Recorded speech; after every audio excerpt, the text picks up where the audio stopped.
Hello everybody and welcome back to the channel. It's been a little bit, about a month since I've done one of these, but this video is going to be the by the numbers segment where I share my sales data.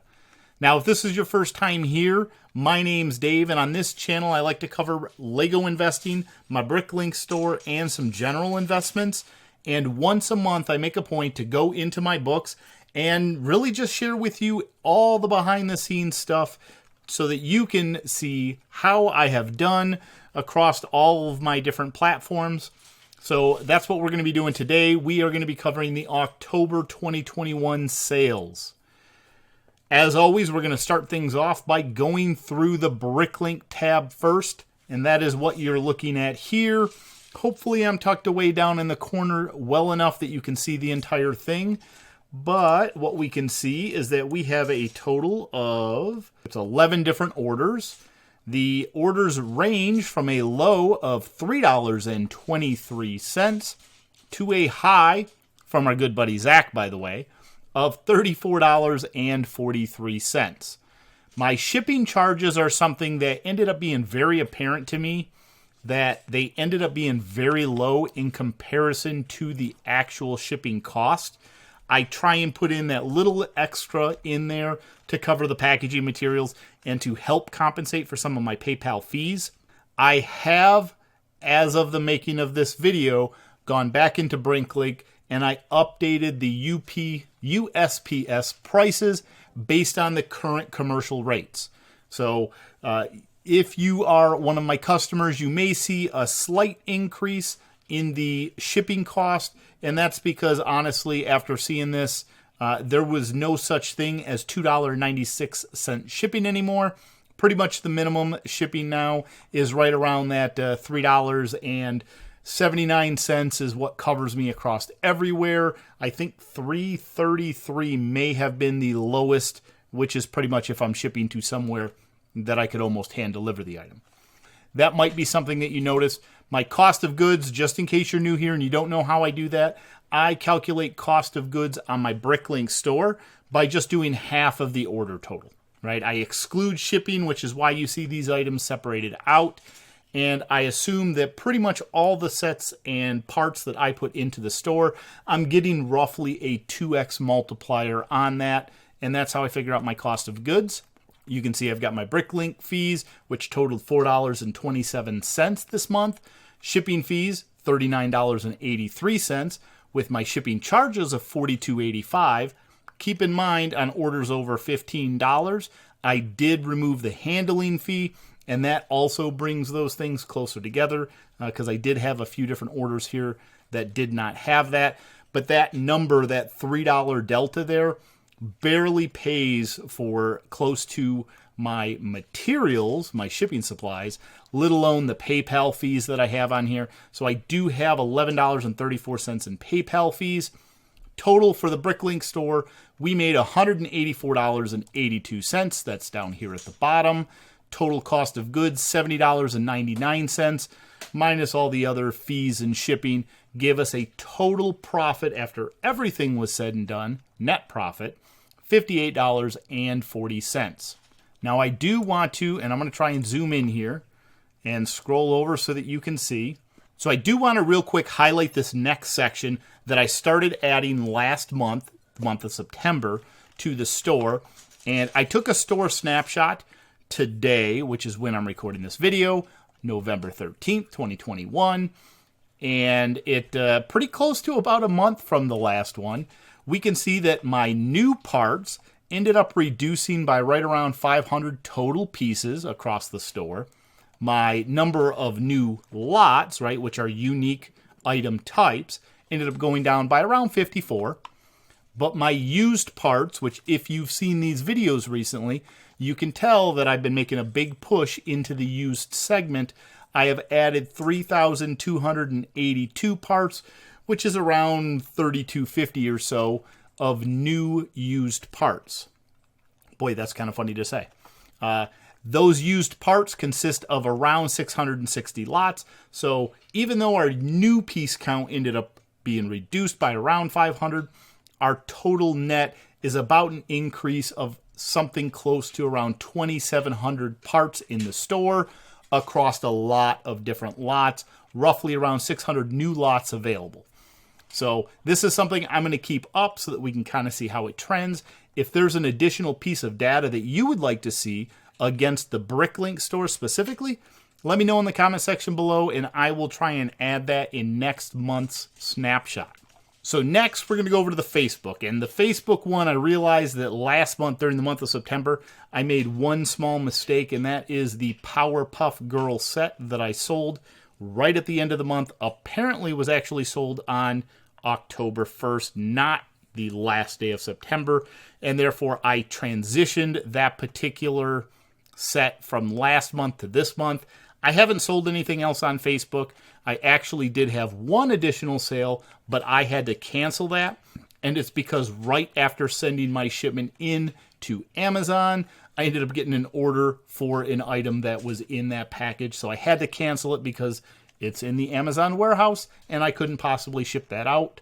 That being said, net platform profit for Facebook last month is $5.25. Moving on to eBay. Actually pretty happy with how eBay did.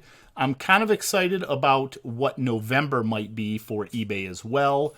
To go over the items I sold, I had a Muppet Baby plush, Kermit the Frog, that I picked up from a Meijer. I think the item cost was around $3. I didn't remember exactly, but we made some pretty good profit on that. I sold a Rocketeer NES game that's been in my collection for a long, long time. That ended up helping contribute to the profit this month. I did sell the Mario electronic figure from set number 71360, and that's a really high-end moving part. What I did for the cost on that one is I pretty much put it at 50%, just like I do with my Bricklink parts.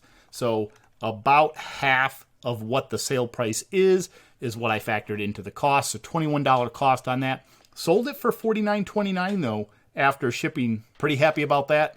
I did also sell a Hallmark bookmark that was new. I got it some kind of a garage sale. I think I paid about $1 for it. Sold that for $10.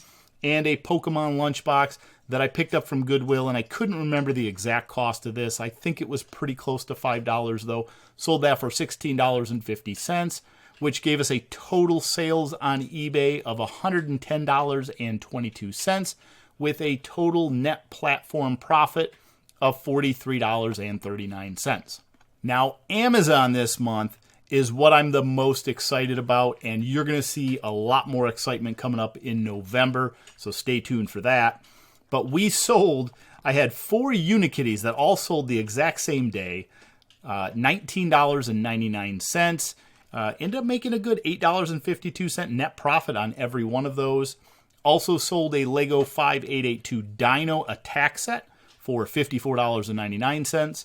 Sold another one of our Batmobiles from the LEGO Batman movie set for $119.99.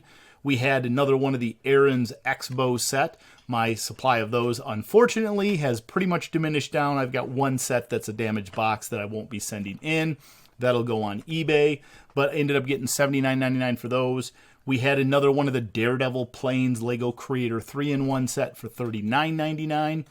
One of the last of my Adventure Time sets for $74.99.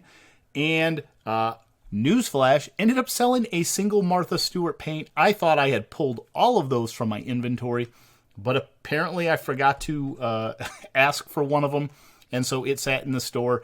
It happened to sell, which means after fees, I made a whopping 62 cents net profit on that item. It is what it is.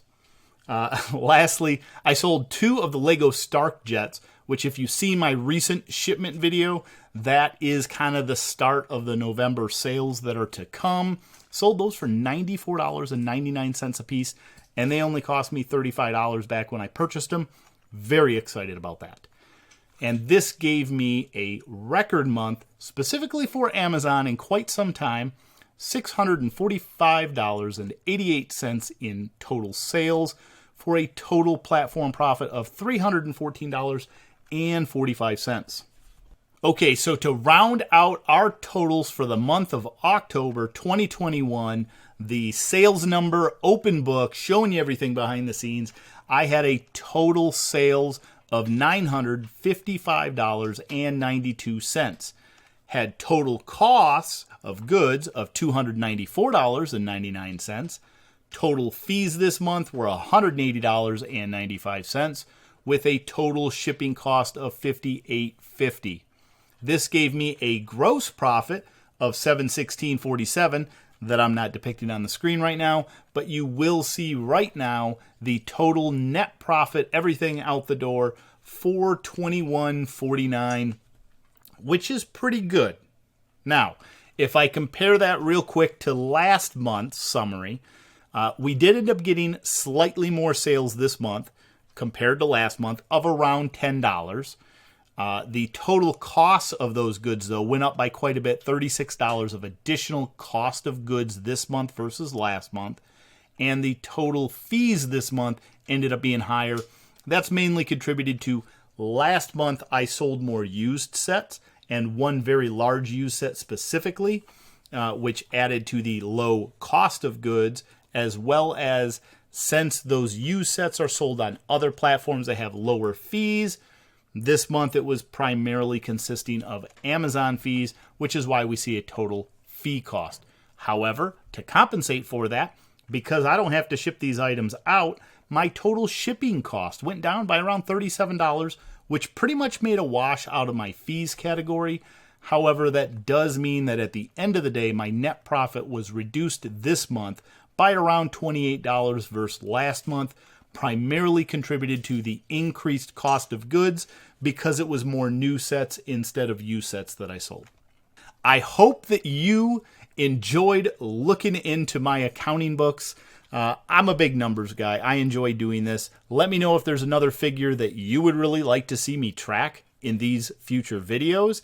And thanks so much for sticking around. If you stuck around this long, definitely let me know in the comments below what you thought of this month versus last month profit, and what you have as a guess for what my November, is that right? Yeah, what my November 2021 profits may be.